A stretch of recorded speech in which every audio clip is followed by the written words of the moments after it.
Hello everyone! Welcome back to this game. When we last left off, we beat up some racists. Deservingly so. Granted, Uri was not very helpful in this situation, but still, we fought those guys who were trying to kill our heroes simply because our heroes happened to be human? Let me just say, racists are idiots. Imagine if those guys actually succeeded in killing our heroes, and then they later found out that they inadvertently killed the only people capable of saving this dang world.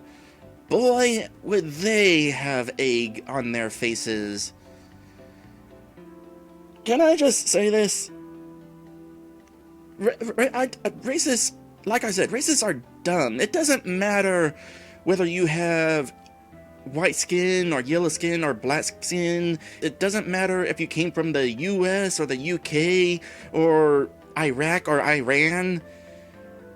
Whether somebody is evil has nothing to do with what they look like or where they came from. Whether somebody is evil is based on that person's actions. And based on the actions of the people we just fought, they were evil. And they needed to have some sense knocked into them. And if there are any racists out there watching this video, and you want to hurt somebody just because you assume they are evil because of how they look or where they came from, they are not the evil ones. You are the evil one. And you need some sense knocked into you. Sorry for the tirade, but I really wanted to say that. Anyway, we got ourselves a vigilant dwarven guard here. Oh, we have visitors.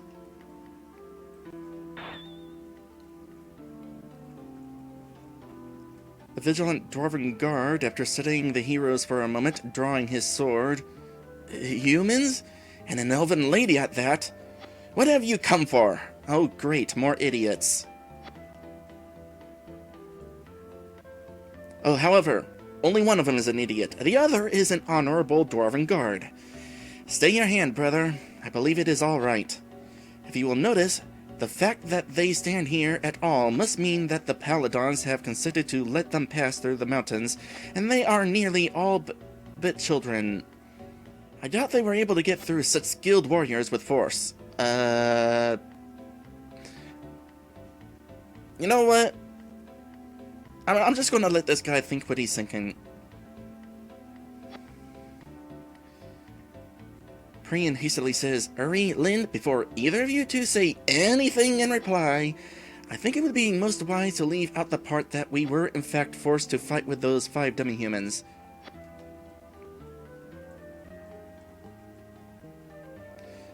Bullis steps forward. Yes, sir. I assure you that we hold sincere reasons for coming so far from the north to Sebelhan. I will assume full responsibility for my 7 companions during our stay here. You both may trust me in that. The Honorable Dwarven Guard looks at Bullis, then lowers his sword. You are of the Avinian Dwarven race, sir. Though years of time spent far from Ferrisdal has altered your appearance quite a bit from most creatures of this region, it is obvious to these eyes of mine that you were born in Sebelhan. Go now. Bullis salutes. By your graces, brothers.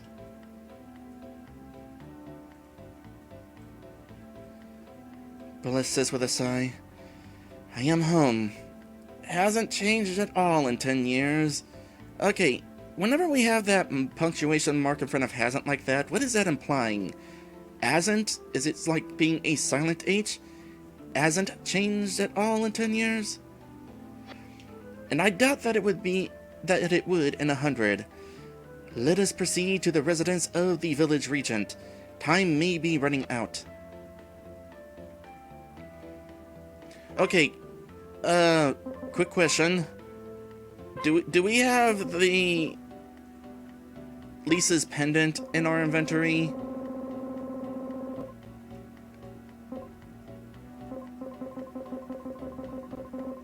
No, it is still equipped on Sarah.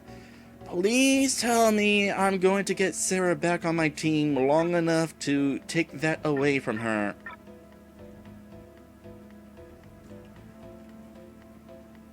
Go now.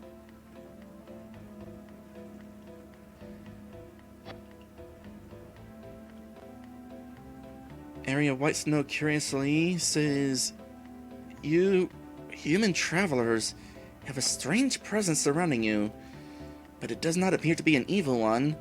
Could it be the comforting aura of hope and solace that only angels themselves are capable of bringing? Could angels truly still be with us poor creatures of Elvenia?" Hey there, where you land? Oh wow, thanks for the bits. 3 days left on this meter, and I was starting to wonder if I would ever get any this month.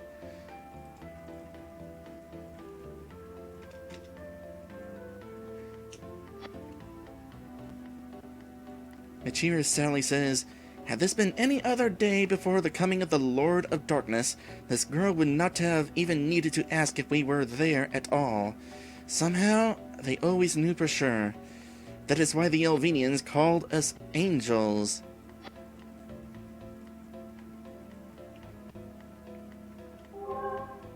Affinity fragment.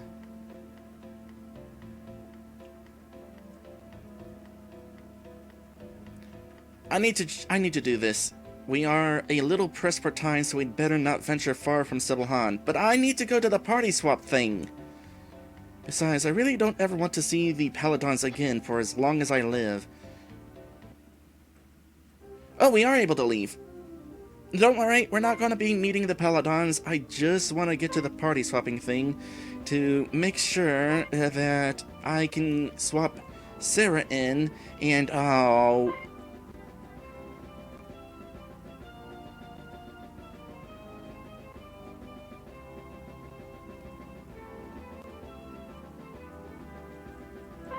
What happens if I go here? We don't have the party swapping thing, of course. It is going to really suck if I can't get Lisa's pendant back from Sarah.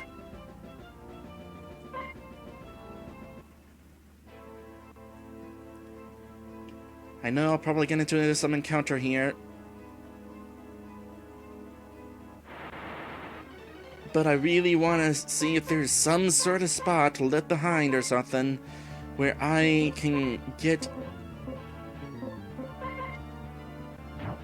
Sarah back into the team. No. Oh. Like, you couldn't have at least... Well, I don't know if she's really gone from the team for good. She might be back on the team at some point, but if not, it would have definitely been nice if you had used RPG Maker 1's commands to force equipment off of Sarah.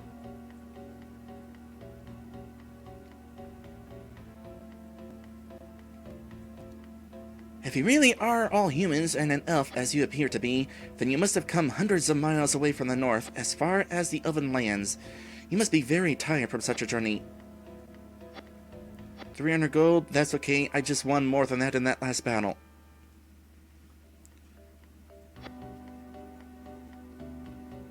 Yeah, I guess I'll save.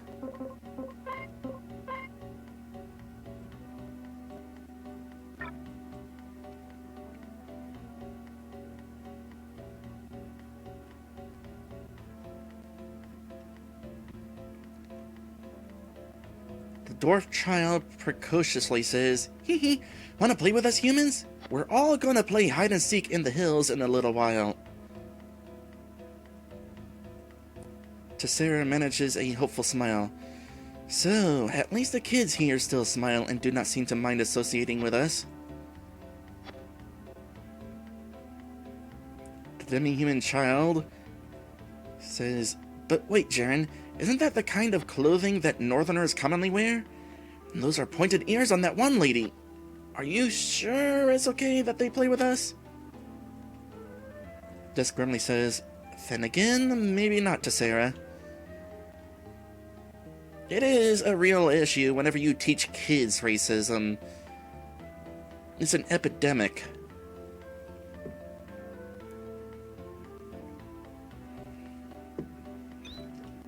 Ooh, treasure. Wake-up calls? That sounds like something we've had, but at the same time, it's not. What's it?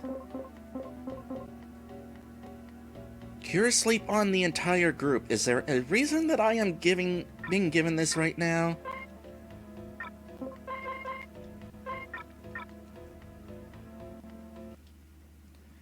Welcome, sirs and ladies. Having come through the northern mountains, I would say you must be in dire need of a white cherry or two. Actually, I used surprisingly few items during all that.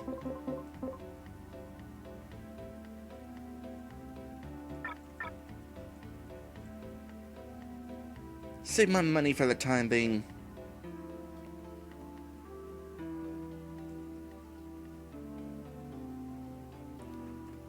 It is so boring being stuck in this village. When will the Dwarven Elders let us go play in the mountains again? Or at least let us go back to our own hometowns. Is it really that dangerous out there? Tessera tries to smile. Well, demi-human children certainly are as precocious as I have heard. Harrison rolls his eyes. You could have figured that out just from meeting Paprika alone. Oh, yeah, I guess she is kind of childish. Stern-hearted, iron-clad dwarf man. Humans have come to these secret mountains? For what purpose could Elvenians from the northern lands hold for walking among us lesser creatures after all of these long years? Don't be so hard on yourself. It's like I said before. There is no such thing as being worthy and unworthy just from being rank or whatever. Is it really that bad now? Could love in itself be disappearing so fast from this world underneath the Dark Lord's looming presence that these creatures of demi-human and dwarven descent so readily fear the approach of humans who are Elvenian just like them? Yep. Frightened child cowers away from the heroes. Sniff. I am so scared. I had such a scary dream last night. Is it true that pointy-eared monsters are going to... Please don't look at the one with us. Hey now. The frightened child cries aloud. Going to come to Sebelhan and tear all of us to shreds? Tessera's alarmed. My dear child, you mustn't be thinking such. Sarah steps forward. Oh good, she is still on the team. How do we get her on the team proper so I can take her stuff? Miss Tessera, it is all right. Please allow me.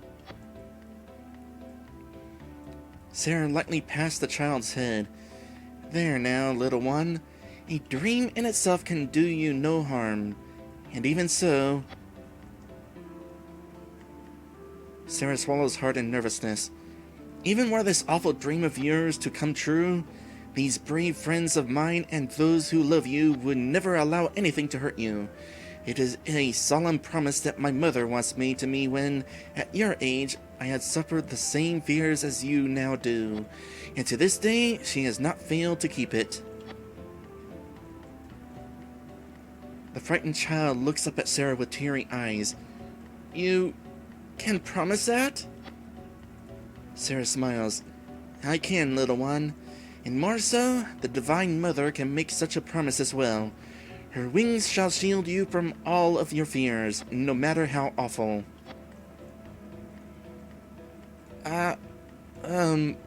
Thank you, pretty lady. I'll try not to cry anymore.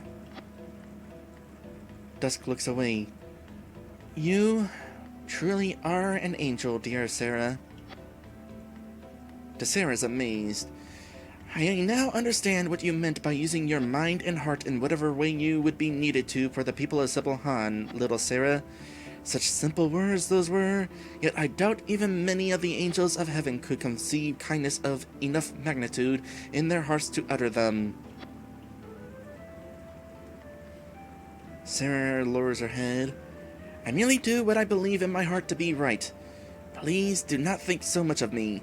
You must remember, the nightmares of this poor child are a tragic warning sign from a real evil that we are already well aware of, and so it is my responsibility to assure these Ovenians that they mustn't be afraid of the luminous elder knight known as Elowind, even when at this very moment I myself am shaking in great terror of the thought of meeting that man face to face. Which one was Elowind again? Was it Vern?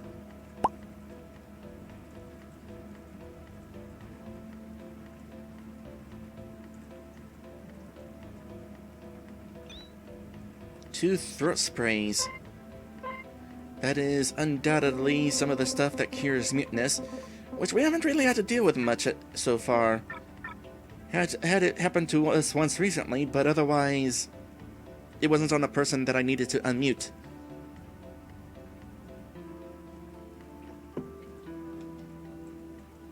Kara's Swordbringer. Is that your name? You young children made it all the way through the northern mountains alive, and with all of the demons that have been seen roaming the cliffs these days? Wow, you all must either be really lucky, or as strong as the Dark Lord himself to be able to have done that. Well, here's hoping. Terran Shadowforge. The Regent? He's my father. I don't have the slightest clue as to the whims and intentions that drive you northern folk, but if your hearts hold a meaningful purpose for seeing him, Father will do whatever he can to help. Our house is just right over there, the two-story one with the ceremonial statues out in front. Yeah, as always, the singular two-story building in town where the mayor is. Kind of weird, that. And I can't talk to you. Oh, wait! I saw that. There's a secret down here. How do I get to it? Don't know, but I can clearly make my way out somewhere.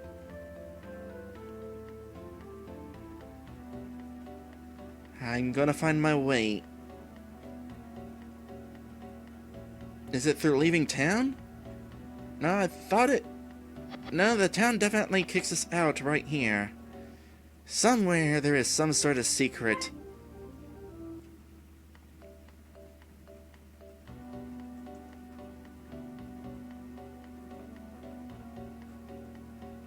Well, let's continue looking around. Remy Talhammer. Bless my hair ornaments. Could that be you, Sir Bless? Bless my hair ornaments? Yes, it is me, Madame Remy. Remy happily says, how long has it been? 10 years nearly? Bless is a little down. At least, madam, ever since Alder's passing. At this, the other 7 heroes look to Bolus questioningly. So does the spotted skunk dragon who is playing the game. Bolus catches himself. Ah, yes. What am I saying? Forgive me for not properly introducing my friends to you.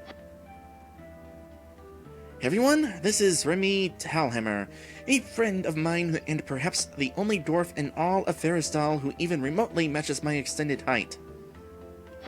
Heh. Flattering as ever, Bolus.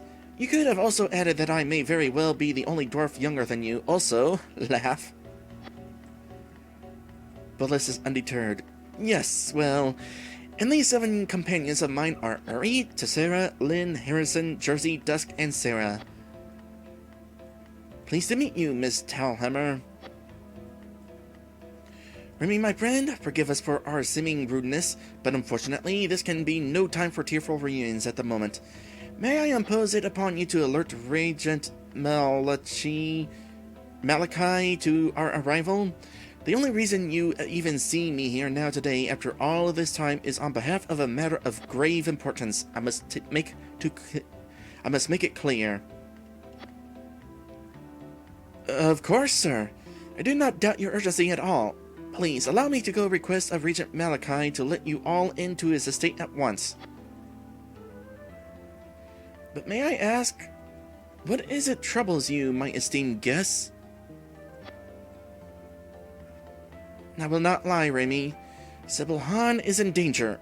You all are.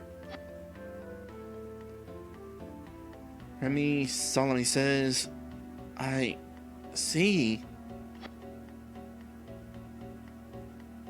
So at what point are you going to go in there and let the guy know we're coming in? Also, I'm kind of surprised that this place is still here. I thought this place would be all destroyed, considering the castle itself was uprooted from the ground and transformed. Nearsighted elderly dwarf woman. Visitors to Sybil Han? And mostly human children at that. Sarah bows forward. Yes, ma'am. We are pleased to meet you.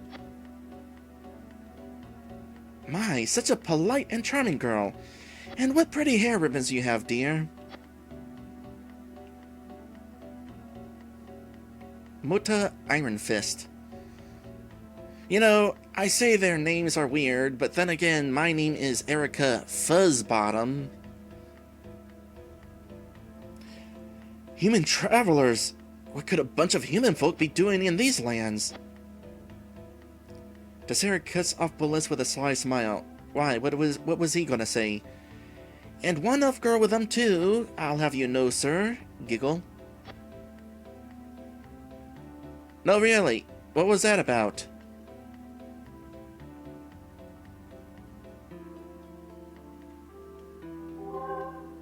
I will use these affinity fragments as soon as I am certain who my final party is going to consist of. Speaking of who does this house belong to?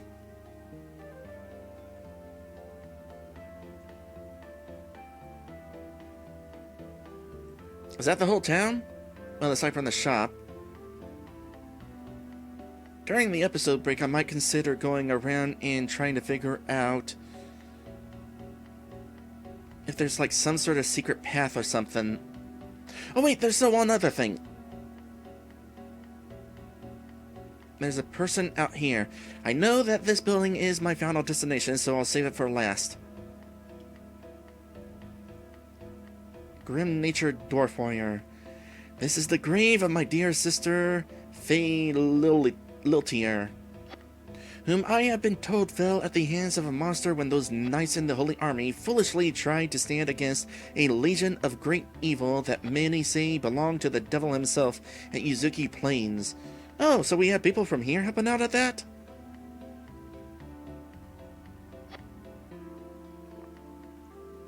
Sigh.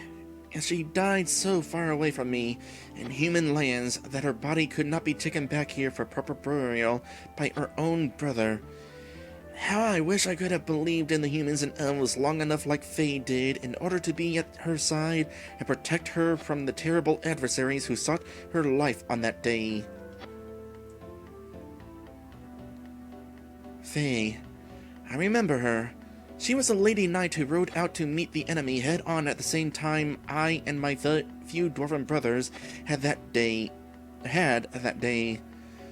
She had been enlisted into the Narakan knighthood only mere days before the battle, and I still distinctly remember this impish smile that Faye gave me just before drawing her sword and running as fast as her legs could carry her towards the first ogre demon that her eyes met with. And she was immediately struck down by the monster.